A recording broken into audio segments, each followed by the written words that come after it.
ஓம் சாந்தி. பாபாவின் நினைவோடு 24/1/2026 முரளியின் சாரத்தை பார்க்கலாம். பாபா கேள்வி கேட்குறாங்க. ஆத்மா சத்யுகத்திலும் நடிக்கின்றது, கலியுகத்திலும் நடிக்கிறது. ஆனால் வித்தியாசம் என்னன்னு கேட்குறாங்க. பதில்: சத்யுகத்தில் நடிக்கும்போது எந்த ஒரு பாவ கர்மமும் இல்லை. ஒவ்வொரு செயலும் அங்கே நடுநிலை கர்மமாக இருக்கின்றது. ஏனென்றால் ராவணனே இல்லை.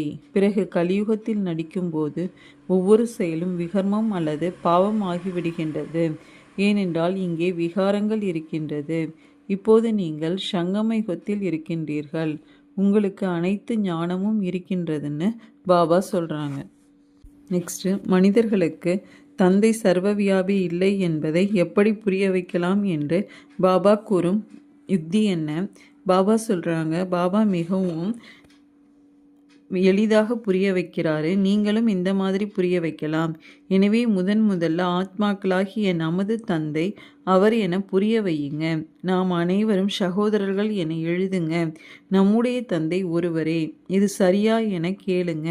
நம் அனைத்து ஆத்மாக்களுக்கும் அவர் பரமாத்மா. அவருக்கு தந்தை என்று பெயர். இதை நன்கு புத்தியில் பதிய வைத்தால் சர்வவியாபி என்பது முதலில் நீங்கிவிடும். முதலில் தந்தையை பற்றி கல்வி புகட்ட வேண்டும். இதை நன்கு எழுதுங்கள் என்று சொல்லுங்கள். முன்பு சர்வவியாபி என்றேன், இப்போது சர்வவியாபி இல்லை என புரிந்து கொண்டேன். நாம் அனைவரும் சகோதரர்கள். அனைத்து ஆத்மாக்களும் இறை தந்தையே பரம தந்தை என கூறுகிறார்கள்.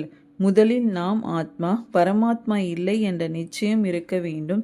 நமக்குள் பரமாத்மா இல்லை, அனைவருக்கும் ஆத்மாதான் இருக்கின்றது. ஆத்மா உடலின் ஆதாரத்தில் நடிக்கின்றது. இதை உறுதிப்படுத்தி கொள்ளுங்கள்னு பாபா சொல்லியிருக்காங்க. நெக்ஸ்ட்டு, பாபா அவருடைய அறிமுகத்தை பற்றி கூறுவது என்ன? பாபா சொல்கிறாங்க, பாபா நமக்கு ஆசிரியராக இருந்து இந்த மாதிரி படிப்பிக்க வைக்கிறாரு. பாபா அவருடைய அறிமுகத்தை அவரே வந்து கொடுக்கிறாரு.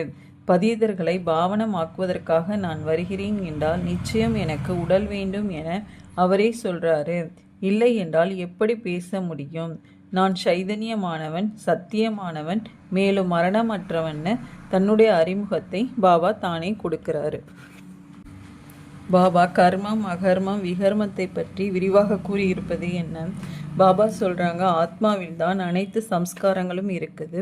கடந்த கால கர்மம் அல்லது விகர்மத்தின் சம்ஸ்காரத்தை ஆத்மா எடுத்து செல்லுது. சத்யுகத்தில் விகர்மம் நடப்பதில்லை. கர்மம் செய்கிறாங்க, நடிப்பை நடிக்கிறாங்க. ஆனால் அந்த கர்மம் அகர்மம், அதாவது நடுநிலையான கர்மமாக ஆகிடுது. கீதையில் கூட வார்த்தைகள் இருக்குது. இப்போது நீங்கள் நடைமுறையில் புரிந்து கொள்றீங்க. பழைய உலகத்தை புதிய உலகமாக மாற்றுவதற்கு பாபா வந்திருக்கிறார். எங்கே செயல்கள் நடுநிலையான செயல்களாக விளங்குமோ அதுவே சத்யுகமாகும். பிறகு எங்கே அனைத்து கர்மங்களும் விகர்மமாக இருக்கின்றதோ அதற்கு கலியுகம் என்று பெயர். இப்போது நீங்கள் சங்கம யுகத்தில் இருக்கின்றீர்கள்.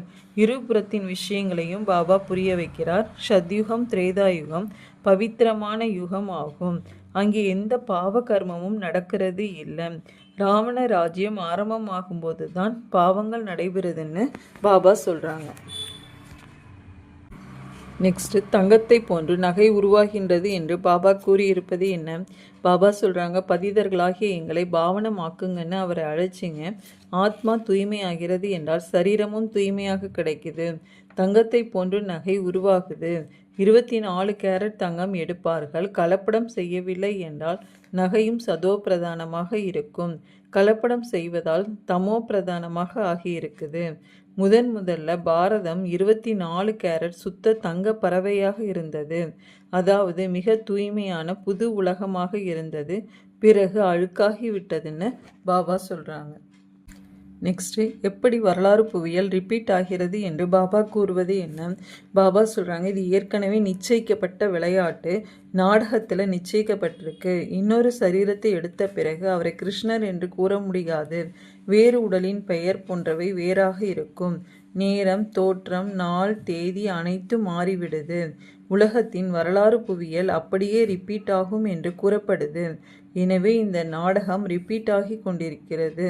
சதோ ரஜோ தமோவில் வர வேண்டும். சிருஷ்டியின் பெயர், யுகத்தின் பெயர் அனைத்தும் மாறிக்கொண்டே இருக்கின்றது. இப்போது இது சங்கம யுகமாகும். நான் சங்கம யுகத்தில் தான் வருகின்றேன். நான் உங்களுக்கு முழு உலகின் வரலாறு புவியலின் உண்மையை கூறுகின்றேன்.